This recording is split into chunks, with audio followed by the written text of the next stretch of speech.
All right, 5 software upgrades that have flopped. What could they be? You're going to be surprised at some of the answers. Quentin Fottrell of MarketWatch.com. He's right here beside me with them. Now, you were inspired to track these down after Microsoft's Windows 8 was kind of a flop. Right, exactly. So Microsoft Windows 8, they did something really basic, like they sort of ditched the start button. People were like, whoops. How do I start it? Yeah. So now they have, they're going to do an upgrade, Windows Blue. It's just a code name Blue. Right.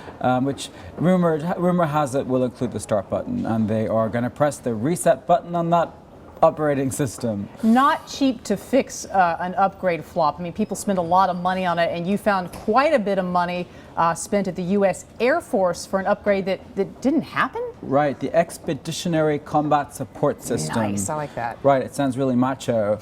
And the money they spent was pretty macho too, $1 billion. $1 billion with a B. With a B, actually 1.03. And after some nearly 7 years, they decided it would take another $1 billion to reach a quarter of their target operation. All right, our tax dollars at work here. All right. So they had to cancel it.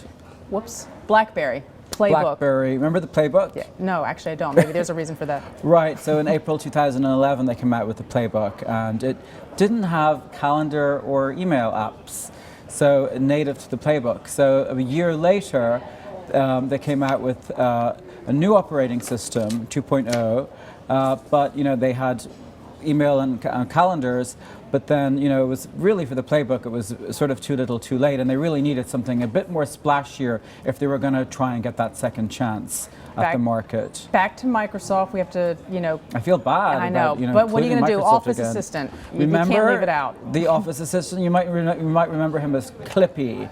The guy, the animated character with the Groucho Marx eyebrows. Thank God for you, because I would have forgotten about Clippy altogether. Right. But you brought Clippy back. He was so annoying. Looks like you're writing a letter. Yeah. Can I help you? Right. And he used to pop up all over the place. And you didn't want his help. You wanted him to go away. No, you wanted him to go away. He finally went away in 2001. He went away. All right, now Apple, let's bring Apple into here. Let's be fair. Apple iOS 6.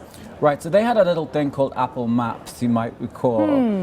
Yes, so that had a lot. Wait, I'm getting lost thinking about it. Right.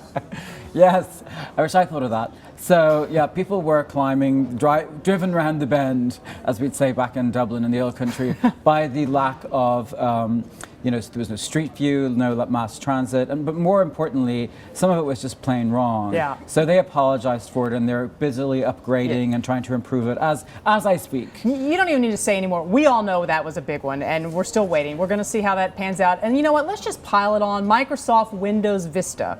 Right, so that was back in 2007, and they replaced it with Windows 7 in 2009. So when a company replaces a big operating system in the space of 2 years, it has been fault. People didn't really want to spend the money on it. They were happy with the previous version. Yeah. It didn't really was syncing with a lot of security, third-party software, and people were pretty, nonplussed by it. Ouch. All right, software flops. Quentin Fottrell, they can't get anything past you. Appreciate you being with us. My pleasure.